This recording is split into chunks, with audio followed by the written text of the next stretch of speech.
It's Oh, it just went Comes out. and goes. when I. Oh, you know what? See, I it's up. probably have to hook up to Wi-Fi. Tell me if you need help with anything, Matt. It just may be that if there's feedback, then you guys will have to. This will be for you and Gene, that you would push it to talk, and I'll monitor this one.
All right, I'll call the June 9th Transportation Committee meeting to order. Let the record reflect that all three members of the committee are here. And we have the next action of order of business is the Sound Transit update. And I turn it over to you, Dan. All right.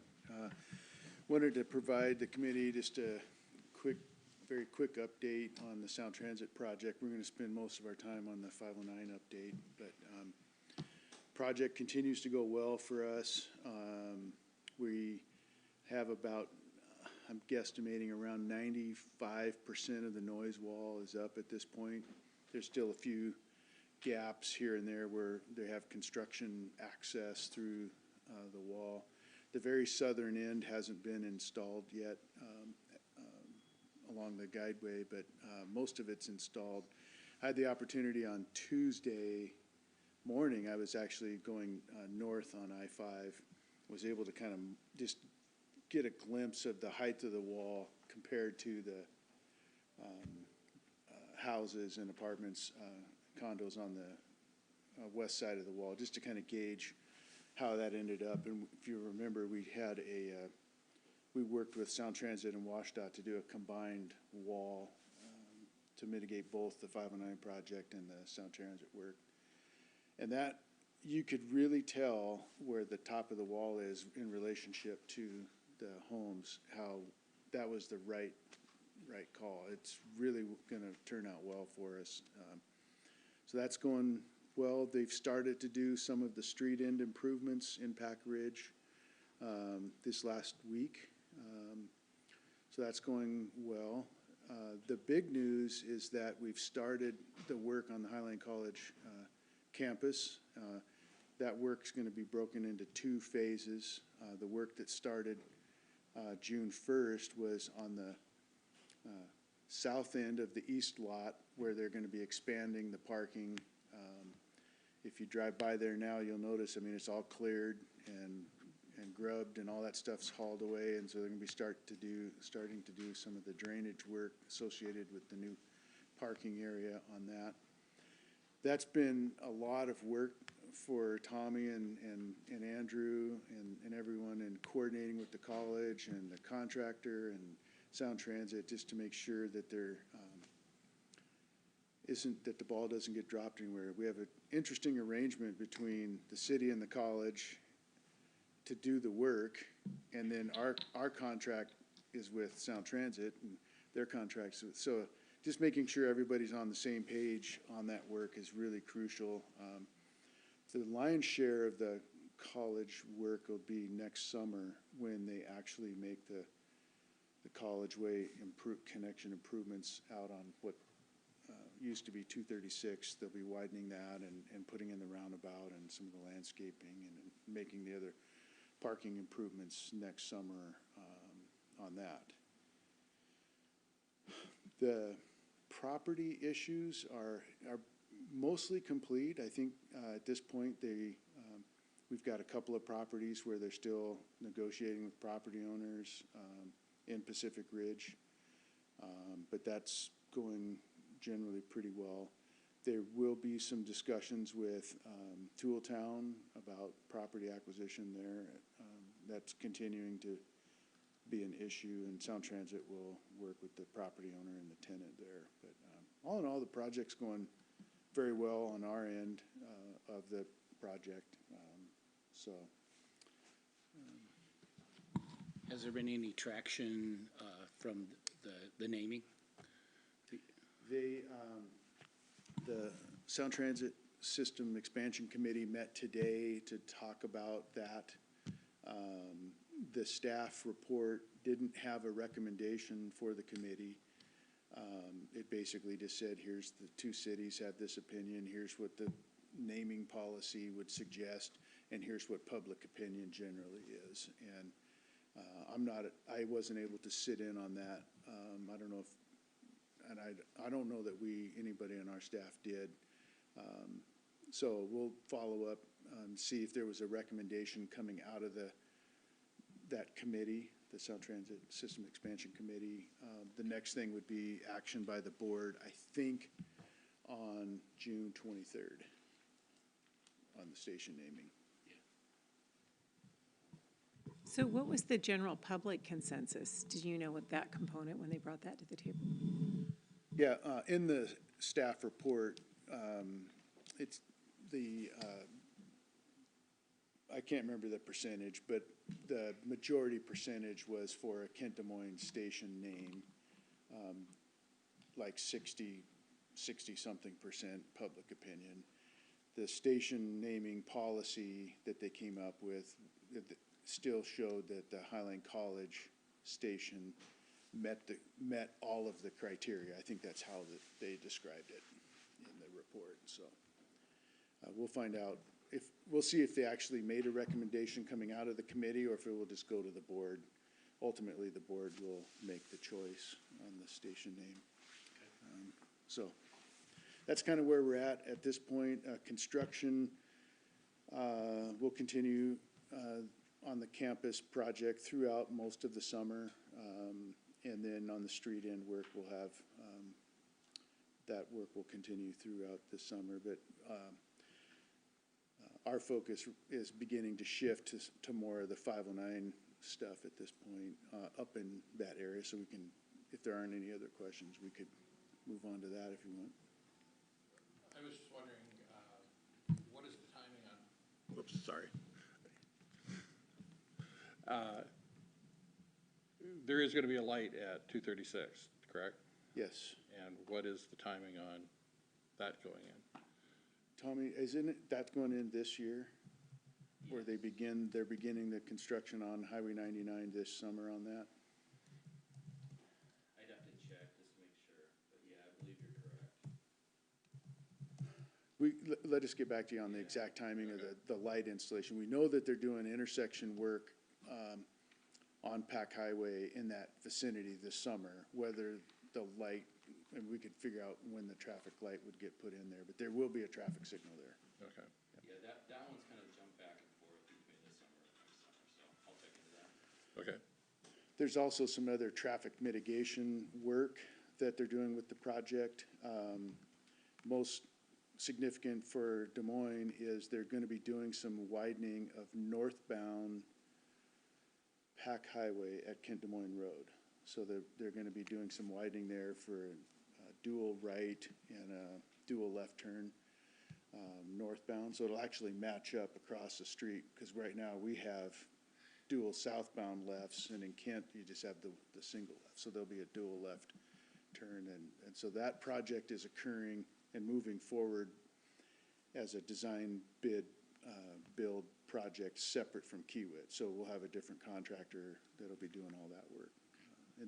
And that probably won't start till 2023 timeframe. Okay. Okay? Anything else before we move on to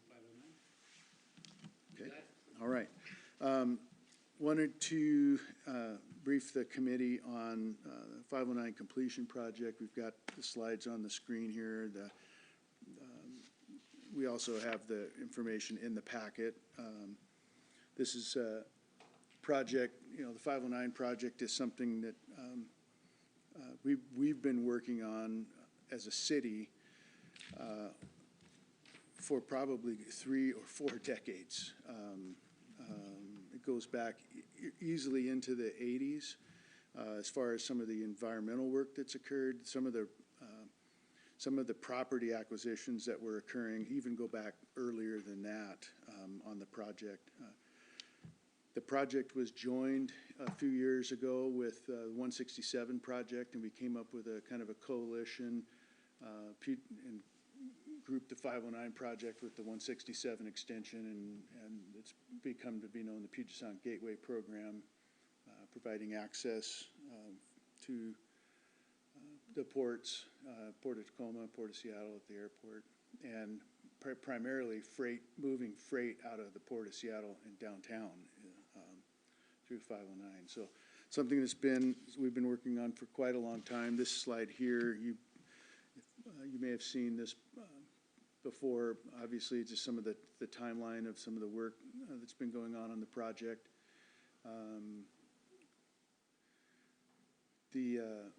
the latest news, and I think we reported out on this, Mayor, at a recent council meeting. We had the executive committee meeting update, and the good news from this past legislative session was that the project is now fully funded.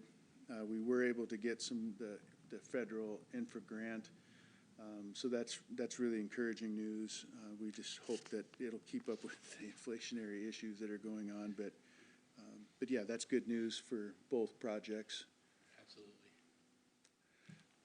Specific to our 509 project, we have a number of stages and phases, and it gets a little bit confusing to kind of walk through this, but stage one of the 509 project is broken up into two pieces. Stage 1A is work that's occurring on Pacific Highway South in the city of SeaTac, where they partnered with Sound Transit and to have Kiewit reconstruct the bridge, or to construct the bridge on Pac Highway that essentially 509 in the future will go underneath. And they needed to do that because of the work that Sound Transit was doing right in that same spot.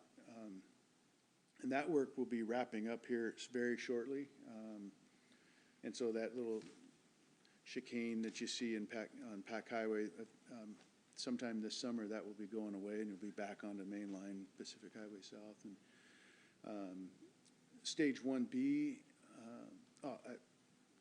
other work that's occurring in stage 1A is the noise wall work that we partnered with Sound Transit and WashDOT that I mentioned earlier. So that work is pretty well complete at this point. Stage 1B is under construction. It's really hard to see it from the Des Moines side of things. If you're out on I-5, you can really tell what's been going on out there in that particular project. So that's a project that WashDOT has let with Atkinson Construction, and they're the prime contractor on that. And so everything that's kind of in this green coloring is stage 1B, currently under construction, and that construction is set to be complete sometime at the end of 2025. Stage 2 is taking it from 28th, 24th, where it will end, stage 1 ends, and we'll continue that out to where currently 509, the current terminus at Beer and 188th. So you can see that in the magenta color. They are, we've been working with WashDOT on some agreements related to that construction project. You can see on the timeline here below that they plan to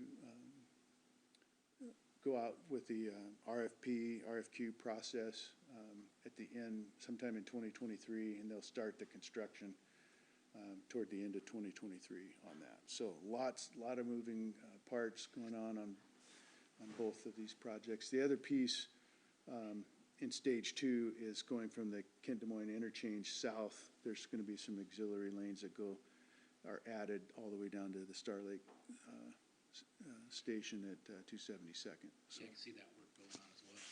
yeah. So just some pictures here. These are somewhat dated at this point of the work on Highway 99 in SeaTac. You can see the bridge work. The girders were installed. I think that this is actually paved at this point right now. And so you can see here you can see the two piers, the Sound Transit piers that are going in as they're building the bridge across Pac Highway. Let's see, oop, too far. You said Kiewit has both of those contracts. So at least the same company is doing the pillars and Yeah. the bridge deck? Yeah, Kiewit is doing all of this work, and they have a date certain that they have to be completed with all of this work and have the auxiliary bypass lane here removed, because the WashDOT's contractor has a date that they have access to all of this area to basically come in and build 509 underneath that new bridge, and it'll head out to the west towards 28th, 24th. So anyway, that's kind of the latest photos here. This is just other pictures of that same area. So this is the 509 work that's occurring right now.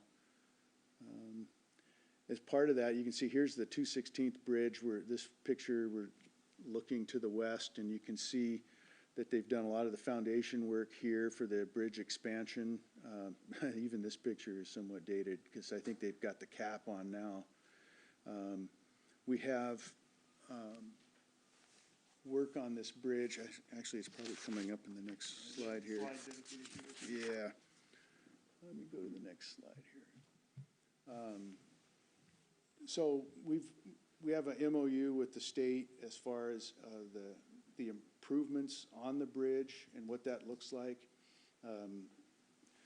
Essentially, in order to facilitate the construction of that widened bridge, they'll be making some lane reductions starting this summer.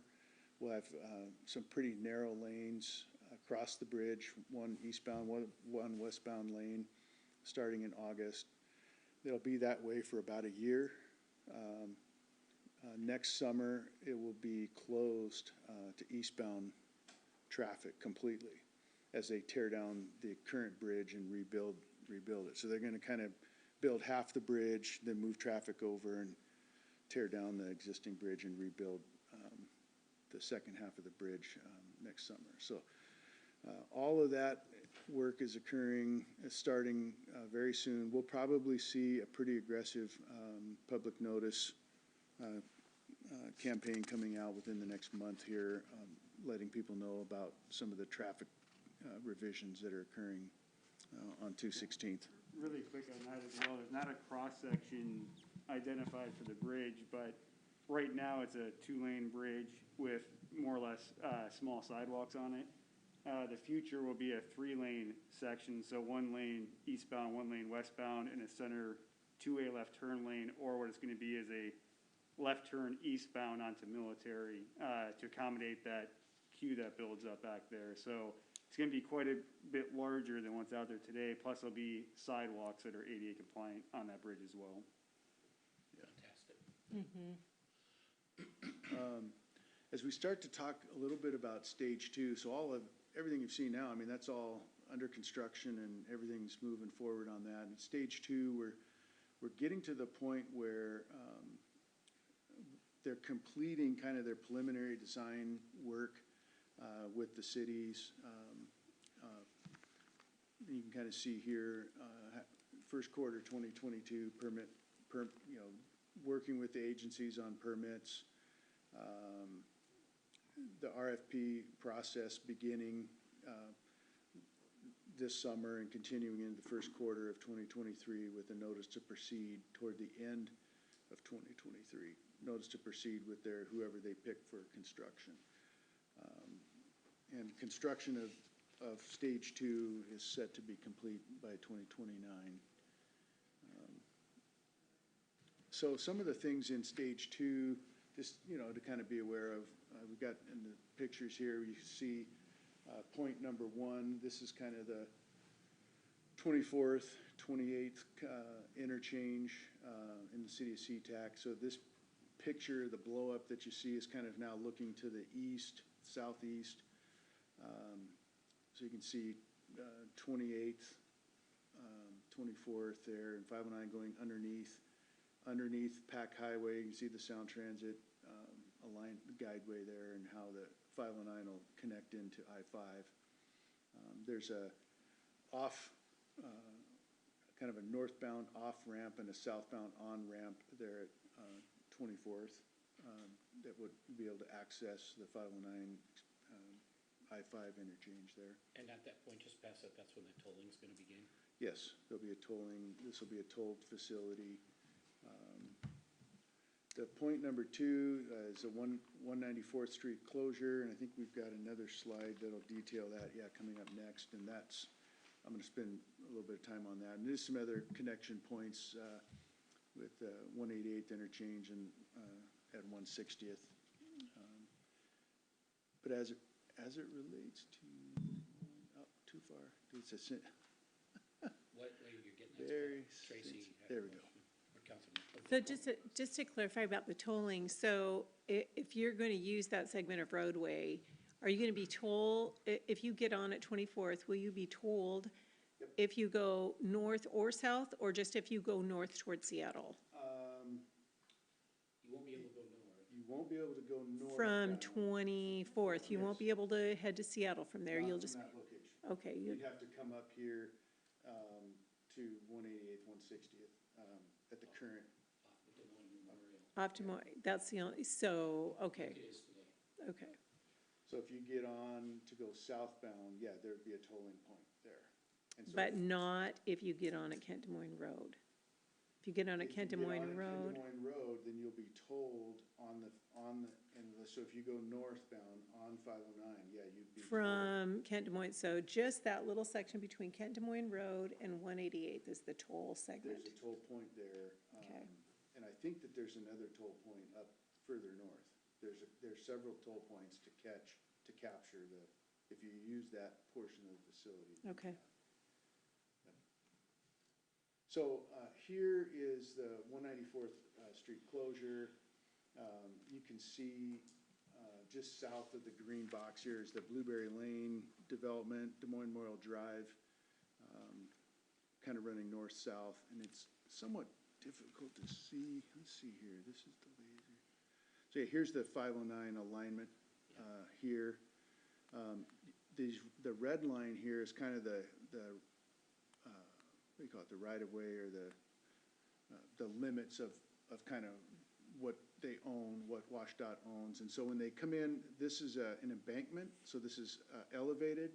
There'll be a bridge that they build over the top of Des Moines Memorial Drive. So this will be kind of a fill area, and so 509 is elevated in this point. As they do that, this portion of 194th will be closed.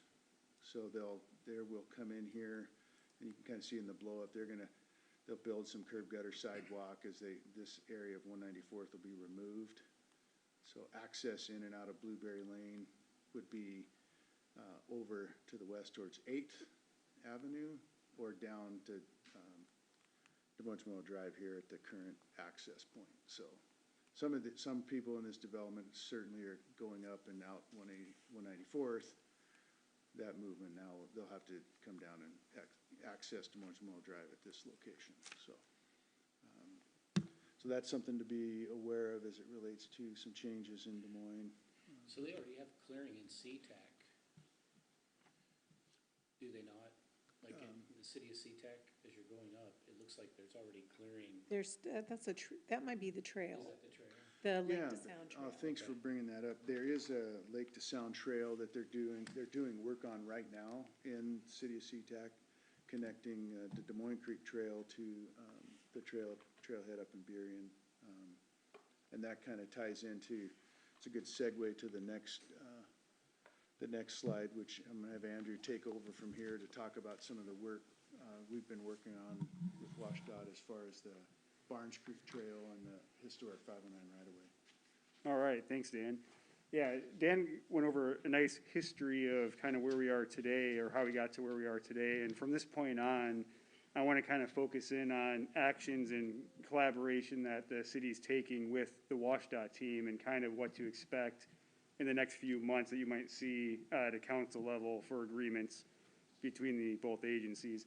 So this slide right here kind of talks about just collaborative planning. We talked through a few of these, the 216th Bridge Coordination. The one I'm going to spend quite a bit of time on is the Barnes Creek Mitigation Site. The city's been involved in the past, the EIS reviews and all of that. Noise walls, coordination with Sound Transit has gone very well, the property management. The surplus property coordination, that's an interesting one. In the past, I think it was, I don't know, maybe 10 years ago, the city was able to acquire a piece of the 509 right-of-way just south of 216th, between 216th and 220th,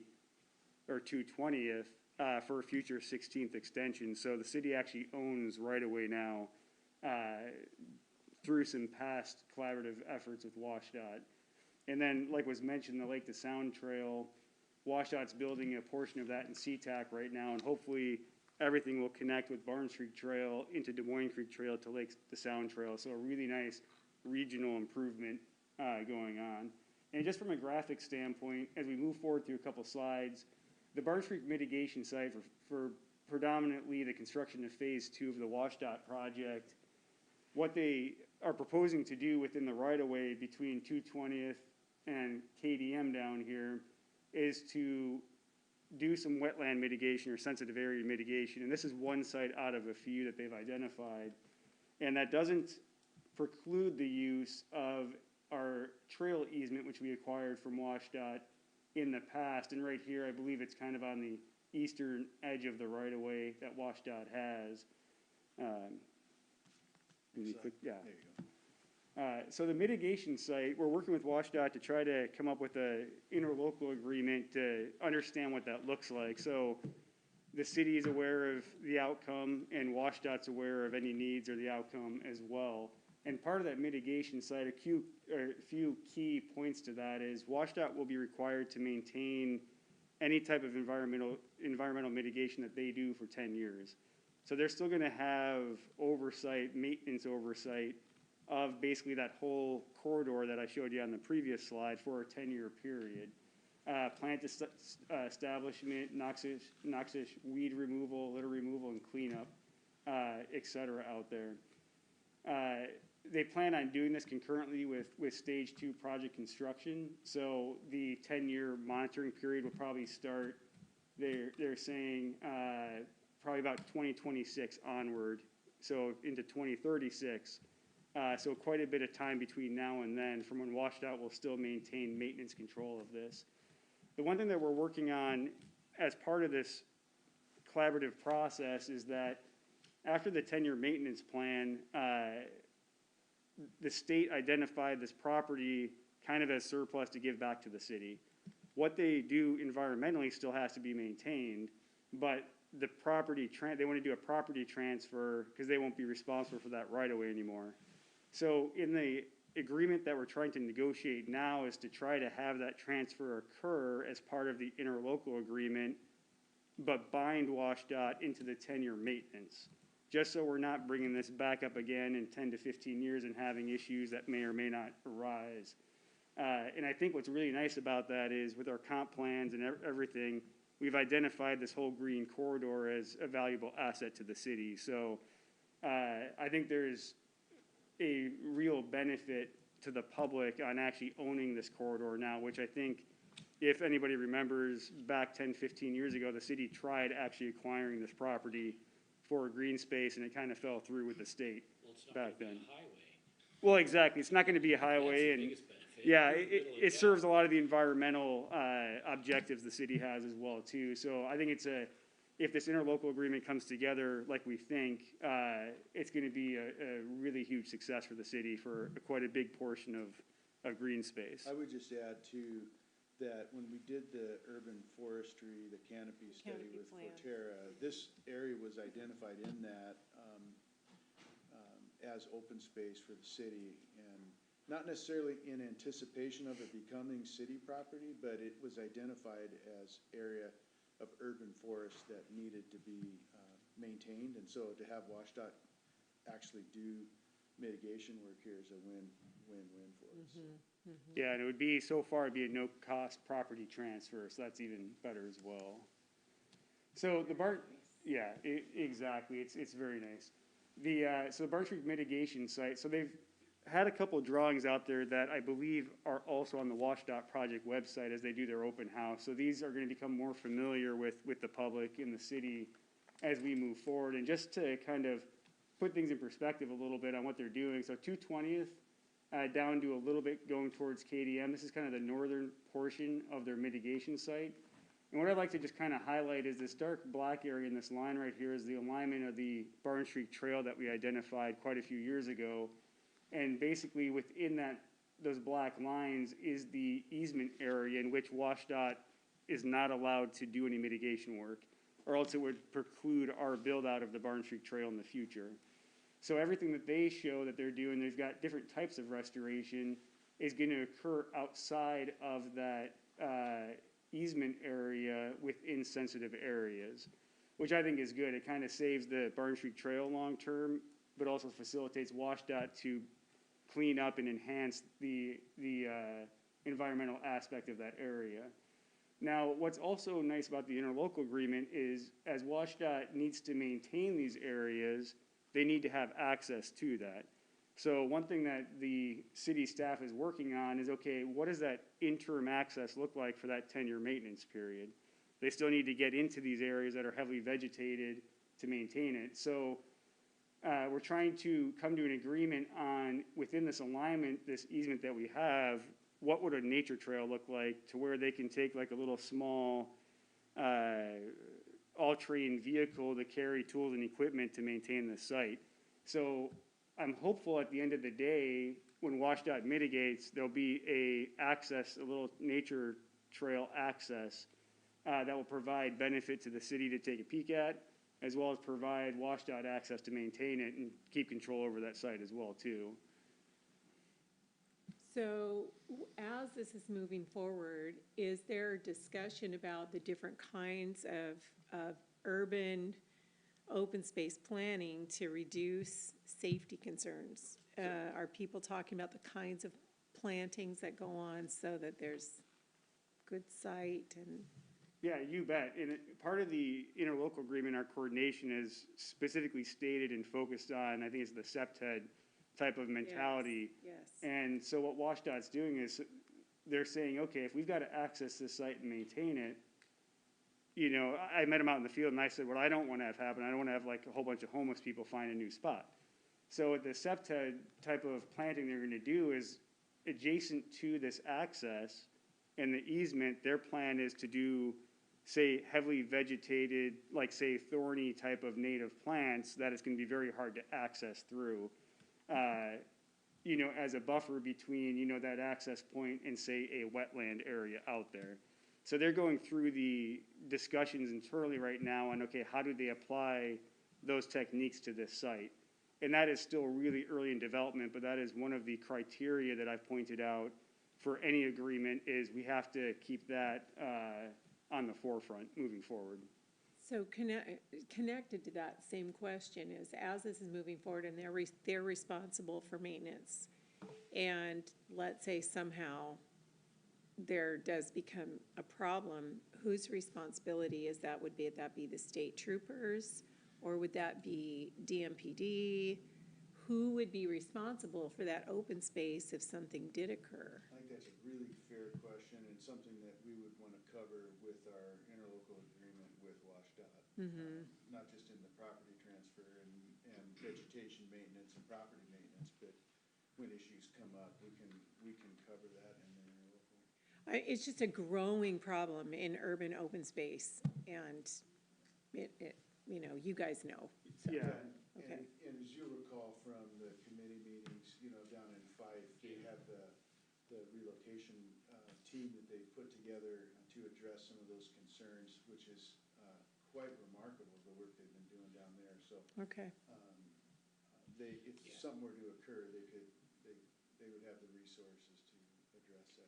Yeah, they've definitely got the blueprints to how to do that. They've been very successful down in the Fife area. Okay, and there would just one more thing, you know, it sounds like there's over on the Kent Des Moines interchange now, there's some issue there where, you know, some transient population is getting really smart to know where the WashDOT property is, where Kent Police and DMP, nobody can touch them, and WashDOT's not responding along I-5 there. So that's why that, even if it isn't a contract, anyway, there's probably nothing can be done except for put it in a contract. Yeah, staff will be looking at that. We're pretty early on in that interlocal process, but I anticipate deliberations internally for recommendations on how that looks. All right, thanks.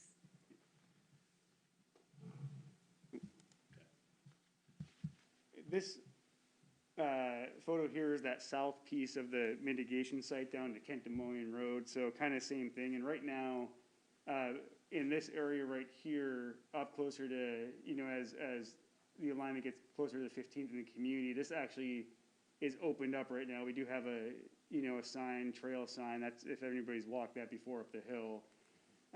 That's going to remain an access route with all the mitigation occurring just to the west of that, down the hill and into the wetlands. So it kind of gives you, the previous slide, this slide gives you an overview of preservation of the Barn Street Trail investment that the city's been making over time, as well as collaboration with WashDOT, long-term to keep this a green space and, make it an asset for the city going forward. Love it. Yeah, really exciting. Ongoing coordination with the city, like Dan mentioned in the past, we did have a local funding agreement as part of just the overall 509 project. We have been working, like I mentioned, on a draft ILA this spring. I'm still in the process of that, and that is something that the full council will be able to take action on and review and comment on. So I expect that over the next couple of months, depending on how fast WashDOT gets back to me with edits and negotiations on that one. There was a critical area ordinance consistency letter back in April that was submitted to the city as well, just to make sure that if there are any code requirements, et cetera, with their mitigation plan, that everything is consistent with local and state laws and codes on that. So it looks like, you know, mitigation in their property is going to happen. So our goal is to just be a partner on that as they move forward. And the other one that I haven't got into with WashDOT yet is this maintenance agreement. And what that's going to be, there'll be more information, I'll bring that up, is where 509 right-of-way kind of touches City of Des Moines right-of-way, like at an intersection or a street, for instance. There's going to be some agreements or an understanding on what party is responsible for anything from edge of road, vegetation, pavement, street lights, utilities, things like that. So that's going to happen probably third quarter of this year, is to start really working with WashDOT on what that looks like. And I don't think it's going to affect Des Moines as much. It's more where the interchanges are. So like SeaTac, et cetera, are going to have the bulk of walking through maintenance agreements. But if you hear that term, we are tracking that and plan to get to that in the future here. And that is the end of the presentation, and the same slides are in your packet. If you have any more questions. I do, just a couple other things to add. They currently have an online open house that's going on for the Stage 2 project. We worked with Bonnie. We've got that information on our website, so anybody who's interested can go and participate in that and provide comment on the project as they get ready to go out to issue the RFP. But that has led to some challenges for us as well as the WashDOT team, and just being a bit careful here and to be respectful, but we have a council member who is reaching out to the WashDOT staff and providing comment and quasi-direction as a council member with no, from my understanding, no authority or direction to do that. And it's causing a lot of confusion between the WashDOT staff and their consultants and us, and potentially harming our relationship with the secretary at the DOT and things like that. So it's really become awkward in what's going on. I had to kind of step in and provide some direction this week to basically say, when this council member's reaching out, they are reaching out as an ordinary citizen, and you can respond to them as you would any other ordinary citizen, no more or no less. Just treat them like a citizen, because they're not acting with the authority of the council when they reach out to you. So That is disappointing. I think I probably have a discussion with the city manager and the city attorney about if some direction should be sent to the council regarding that matter. okay. Okay. Or if any, I mean, so I was just gonna ask if you feel like you need a council action in regard to that, or do you feel like it's been handled sufficiently? Hopefully, we've tried to clear the air with the staff as to how to deal with it. It puts them in an awkward spot, because normally as a council, you'd reach out elected to elected. So when an elected's reaching out directly to not just the staff, but the staff's consulting and team, that gets really awkward for folks, so. I think, let me have a discussion with Okay. staff leadership, and then I'll take it from a recommendation from there. Yeah, and one follow-up on that as well, just to kind of set an expectation as well. What you'll notice on some of these slides, they have the WashDOT name on them. So generally, for the 509 project, city staff will be working with WashDOT in allowing their public relations and communications team to prepare the public outreach. I'll work with WashDOT on revisions of slides, but I won't create a presentation outside of anything that they present to the public as well, just because they've got a huge website, they've got a lot of outreach folks managing that. And like what Dan was saying is there's information that's been requested that could confuse the picture to the public. So even for the future, if you've got questions from WashDOT's website, they should mimic everything that you see at a city level from staff as well, to try to maintain that consistency. In other words, if we receive questions, it would be good to refer those for information to the city clerk so that whatever ends up going out into the public is approved by WashDOT's public outreach I would go team. as far as even saying, send them to the link. Or, okay, so a link at, Or the one at the city website. okay. Or if you have questions, those can be submitted to the WashDOT team direct, or you can ask myself, Andrew, or Tommy, and we can work with the staff to get materials or whatever we need, to answer questions on the project, as it goes forward, so. Yeah, and WashDOT's gonna be start pushing pretty heavily into public outreach as well too. So I kinda just wanna maintain a cordial and very consistent Yes. discussion between what staff's working on, being collaborative, and what WashDOT's showing, the public on their end. Yeah, it's tough enough getting the correct information to the public. Right. To get a mixed message is very problematic. So where is the link on the city website, or can somebody just email that to the committee? If you go to, it's Des it's Moines. under new, what's new? Yeah, I saw it there. Now,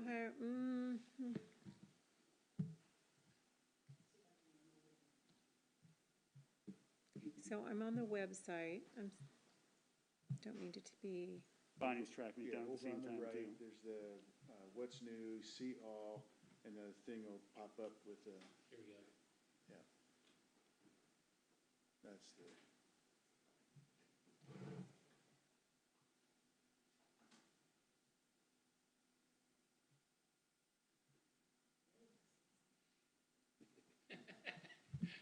Rocket fast.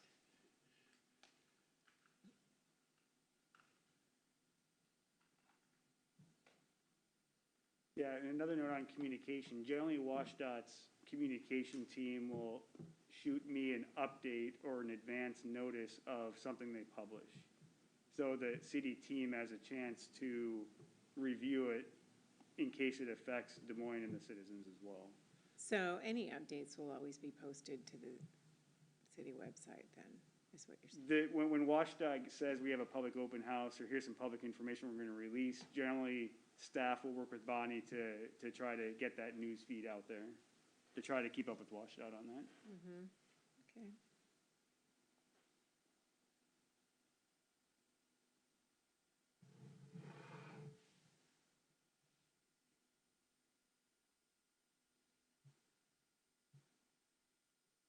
There it is. So see all, It's just expand all, yeah. what's new? Go back to the city site, Bonnie, really quick. So it's under, you do see Go back to the all city and then site. see all again? It's down the bottom.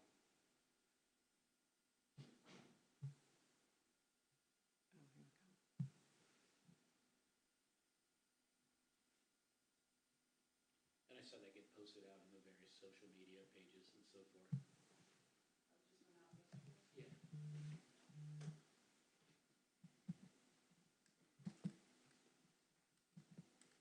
Thank you, appreciate that. Is there any other questions? We're getting to the end of the time here.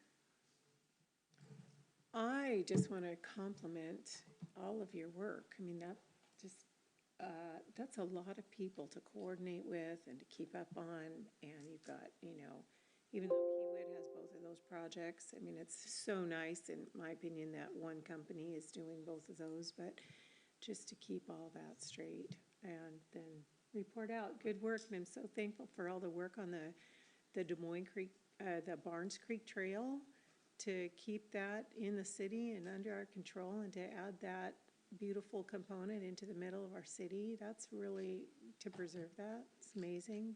So, yeah. So really thankful. Yeah. Excellent. Excellent.